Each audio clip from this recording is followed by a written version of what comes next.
नमोस्तु आचार्य विनोद जैन एसबीसी एवं रेखा बाकलीवाल गोलाघाट आसाम, इन दोनों की एक शंका आई हुई है। गुरुदेव, हम रोज समाधि भक्ति पढ़ते हैं एवं उसमें आता है पंडित पंडित मरण हो मेरा ऐसा अवसर दो। इसमें पंडित पंडित मरण का क्या अर्थ है, कृपया कर समझाइए। भगवती आराधना में और मूलाचार आदि ग्रंथों में जो मरण के भेद आए हुए हैं वो 5 प्रकार के हैं। बाल बाल मरण, बाल मरण, बाल पंडित मरण, पंडित मरण और पंडित पंडित मरण। ये जो मरण हैं, जो आयु का जो क्षय है जो हो रहा है, देखिए बाल बाल मरण जो है वो मिथ्या दृष्टि जीव का मरण है। जिसने अपना आयु क्षय किया और सम्यक को प्राप्त नहीं किया वो बाल बाल मरण है। बाल मरण जो है वह अविरत सम्यक दृष्टि जीव का है जिसने सम्यक दर्शन को प्राप्त किया। बाल पंडित जो मरण है वो अनुवृत्तियों का, प्रतिमाधारियों का जो है वह बाल पंडित मरण है। और पंडित जो मरण है वह मुनिराज का, जिन्होंने रत्नत्रय को धारण करके रत्नत्रय पूर्वक समाधि की है, वो है पंडित मरण। और पंडित पंडित जो मरण कहते हैं वो केवली भगवान, जो केवली भगवान जिन्होंने केवल ज्ञान को प्राप्त किया, अनंत चतुष्टय को प्राप्त किया और आघातीय कर्मों में अपनी आयु कर्मादि को क्षय करके जो सिद्धत्व को प्राप्त हुए। क्योंकि केवली का जो मरण होने के बाद उनकी आत्मा नियम से सिद्ध गति को प्राप्त होगी, सिद्ध अवस्था को प्राप्त होगी। तो हम लोग जो समाधि मरण आदि भावना में भावना भाते हैं कि पंडित पंडित मरण का जो अवसर हो, वह हमारा अवसर कौन सा हो? पंडित पंडित मरण हो। जब पंडित पंडित मरण होगा अर्थात विशिष्ट ज्ञानी केवल ज्ञानी होकर के जो आयु का फिर क्षय होगा, पूर्ण रत्नत्रय की जहाँ प्रगटता हो जाती है, क्योंकि पूर्ण ज्ञान प्रकट हो गया 13वें गुण स्थान में और 12वें गुण स्थान में पूर्ण चरित्र प्रकट हो गया है और पूर्ण श्रद्धा प्रकट हो जाती है। तो रत्नत्रय जब पूर्ण प्रकट हो जाता है पूर्णता से और उसमें आयु का क्षय जब होता है तो वह मरण जो है वह पंडित पंडित मरण कहलाता है। हम सभी जीवों की यही मंगल भावना होती है कि हे प्रभु हमारा भी पंडित पंडित मरण हो, मतलब अंतिम मरण है यह। अब कोई किसी प्रकार का जन्म नहीं है, ये अंतिम ही जन्म था। इसके बाद संसार में किसी भी गति में आयु कर्म लेकर के जन्म नहीं होगा। इसी को बोलेंगे पंडित पंडित मरण। तो इस प्रकार से केवली भगवान का जो मरण है वह पंडित पंडित मरण है और मुनियों का जो मरण है वह पंडित मरण है। हमें भावना भाना चाहिए रत्नत्रय को धारण करने की। रत्नत्रय पूर्वक ही मरण जो होता है वही मरण ही हमारे भवों को अंत करता है, समाप्त करता है। ऐसी मंगल भावना वाला जो जीव है वह शीघ्रता से मुक्ति को प्राप्त करता है। नमोस्तु आचार्य। रीना जैन, लॉरेंस रोड, दिल्ली से इन्होंने अपनी शंका भेजी है। मैं यह जानना चाहती हूँ कि क्या वास्तव में वास्तु का हमारे जीवन पर कोई प्रभाव पड़ता है? जैन धर्म क्या प्रतिपादन करता है इस विषय में? वास्तु शास्त्र हमारे जैन आचार्यों द्वारा भी लिखे गए हैं और भगवान की जो वाणी जो द्वादशांग वाणी है उसमें भी वास्तु संबंधी जो ज्ञान है उसका प्रतिपादन हुआ है।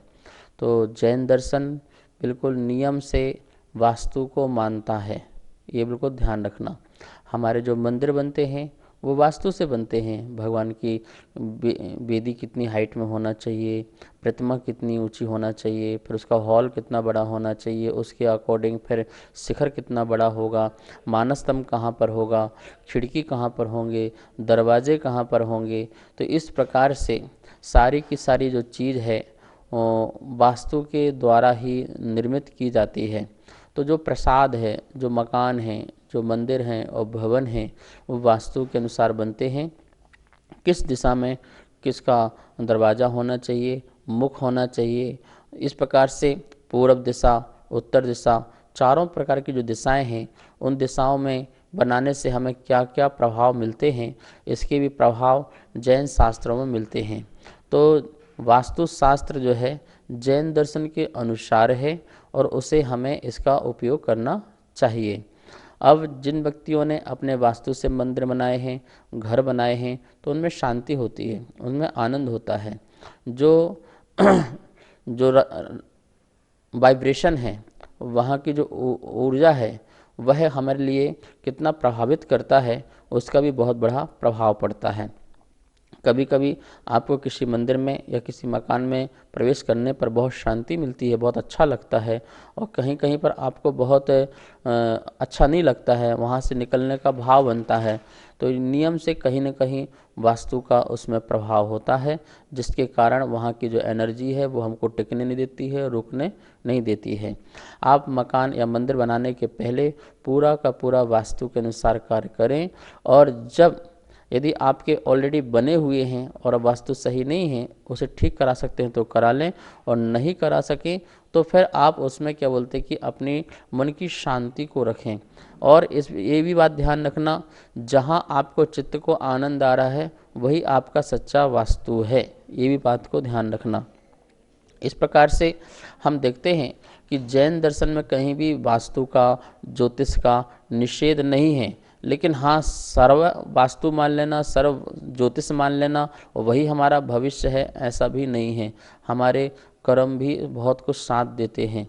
कभी कभी दक्षिण दिशा की ओर दुकान हो या मकान हो तो वो भी फलीभूत हो जाता है, और किसी को पूर्व दिशा, उत्तर दिशा में हो, उसको फलीभूत नहीं होता है।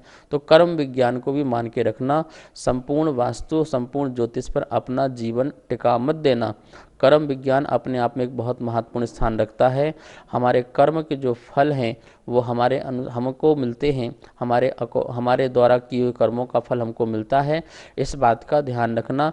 ये सभी जो है बाहर की जो वस्तुएं हैं वो मात्र निमित्त मात्र होती हैं, इस बात का हमें ज़रूर ख्याल रखना चाहिए। नमोस्तु आचार्य श्री।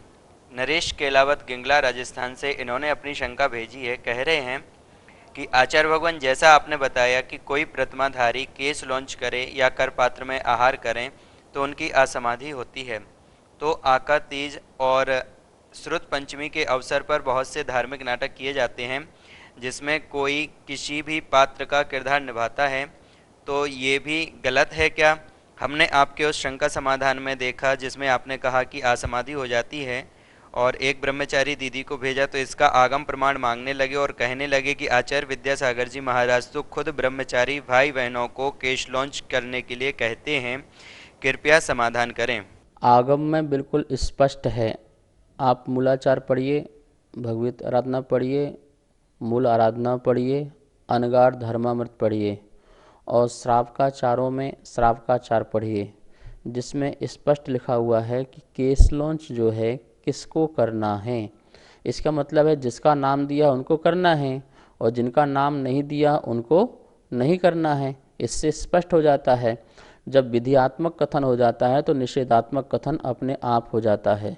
विधियात्मक कथन यही है कि मुनिराज को ही केश लॉन्च करना है, आरिका माता को केश लॉन्च करना है, और एलक महाराज को केश लॉन्च करना है।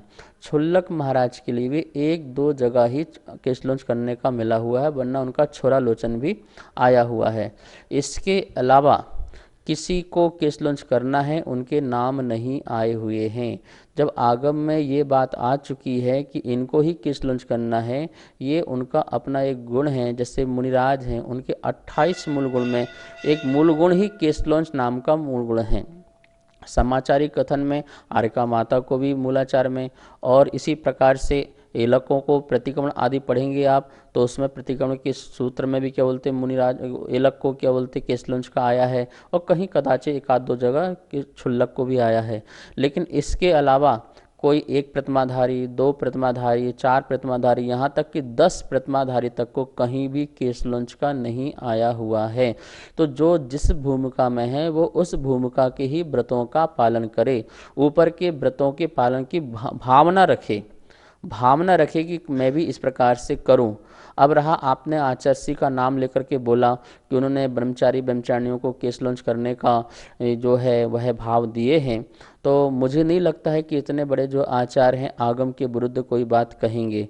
ये बात आप लोग की अपनी मनगढ़ंत हो सकती है, लेकिन आचार्य भगवान इतनी बड़ी बात आगम के विरुद्ध कभी नहीं कह सकते हैं कि एक प्रतिमाधारी, दो प्रतिमाधारी, यहाँ तक कि जो प्रतिमाधारी नहीं है वो भी यह केस लॉन्च आदि कर रहे हैं तो ये बहुत ही आगम के विरुद्ध है। मैंने असमाधि इसलिए कहा क्योंकि यदि आप बड़े व्रतों को लेकर के यदि आप निम्न अवस्था में करते हैं तो आपकी उसके प्रति श्रद्धा खत्म हो जाती है, श्रद्धा समाप्त हो जाती है। जो चीज़ आपको छोटे अवस्था में मिल जाए वो बड़े बड़े अवस्था में फिर प्राप्त करने के क्या भाव होंगे, फिर आपके अंदर वो भाव प्रकट होगा कि हमें तो यही सब कुछ अच्छा हो रहा है। तो आपका मुनित बनने का, आपको उत्कृष्ट श्रावक बनने का या माताजी बनने का परिणाम जो है वो समाप्त हो जाएगा। हमने देखे हैं कि कितने 30-30 40-40 साल पुराने हो गए हैं व्रती और वो केशलोंच आदि कर रहे हैं और आज तक महाराज जी नहीं बन पा रहे हैं, आज तक आरिका माताजी नहीं बन पा रहे हैं। ये कहीं ना कहीं उनके असमाधि का कारण बन रहा है। इसलिए इस बात को ध्यान रखना। आचार्य भगवान ने जो आचार्य हैं कभी इस प्रकार से आगम के विरुद्ध कभी नहीं बोलते नहीं हैं और ना ही कभी लिखते नहीं हैं। अब किसी ने बोला कि नहीं, आचार्य ने ये बात कही है कि वो अभ्यास के रूप में उनके लिए, तो अभ्यास परमानेंट नहीं होता है। ध्यान रखना, संन्यास और शादी का कभी अभ्यास नहीं होता है। ये तो तत्क्षण शादी हुई और तत्क्षण संन्यास हुआ और उसी समय वैराग्य की अवस्था में केशलोंच प्रारंभ हो जाता है। कथनचित कभी कभी आचार्य परमेष्ठी लोग, जैसे अब आगे दीक्षा होने वाली है, कल परसों में दीक्षा होने वाली है, तो वो उनके लिए अथवा 3-4 महीने में होने वाली है, तो एक बार वो अभ्यास कराएं, वो आचार्य की अपनी बात है। लेकिन 25 साल से, 30 साल से, 10 साल से इतना अभ्यास चल रहा हो, ये कोई अभ्यास नहीं है, ये तो खिलवाड़ है, ये तो सरासर खिलवाड़ है। जो योग आप उस योग्य नहीं हो और उस योग को आप धारण कर रहे हो, ये तो जैन शासन के आगम के अनुकूल बिल्कुल भी नहीं है और ऐसा कार्य करना भी बिल्कुल नहीं चाहिए। अब आई बात अभिनय के लिए, जो बच्चे प्रोग्राम करते हैं, नाटक करते हैं और उसमें अभिनय, वो एक अभिनय है, एक प्रदर्शन है लोगों को प्रेरणा देने के लिए। वहाँ कोई केशलंच कर नहीं रहा है, केशलंच का अभिनय है। वहाँ कोई भोजन कर नहीं रहा करपात्र में, करपात्र करने का अभिनय है। वो एक दृश्य है जिसके माध्यम से हमारे प्राणों की कथाएं हैं उसको प्रकट की जा रही हैं। वहाँ कोई अभिनय का भाव नहीं है, वहाँ कोई अनादर का भाव नहीं है। लेकिन जो करपात्र में कर ही रहा है, जानबूझ करके जो केशलंच कर ही रहा है, योग्य नहीं है, वो तो पूरा का पूरा मुनिचर्या के जो कार्य हैं उसे कर रहा है, तो वो धर्म का खिलवाड़ कर रहा है। ऐसा करने वाला जो व्यक्ति है वो दुर्गति का पात्र होगा, ये निश्चित मान के रखना। ये आगम के विरुद्ध है। जय जिनेन्द्र। यदि आप सभी की कोई भी जिज्ञासाएं आगम संबंधित हैं, जैन धर्म से संबंधित हैं, तो कृपया नीचे चल रहे नंबर पर आप व्हाट्सएप के माध्यम से हमारे पास भेज सकते हैं, जिसका समाधान आगम के अनुकूल आचार्य श्री के श्रीमुख से किया जाएगा। एवं तत्वार्थ सूत्र की पुस्तक जो आपने देखी है, उसमें पुण्यार्जक बनने के लिए या इस कार्यक्रम के पुण्यार्जक बनने के लिए भी नीचे दिए गए नंबर पर आप संपर्क कर सकते हैं। यदि आपको पुस्तक प्राप्त करनी है तो उसके लिए भी आप व्हाट्सएप के माध्यम से हमसे संपर्क करके आप पुस्तक को यहाँ से प्राप्त कर सकते हैं। पुस्तक आपके पास कुरियर के माध्यम से भेज दी जाएगी।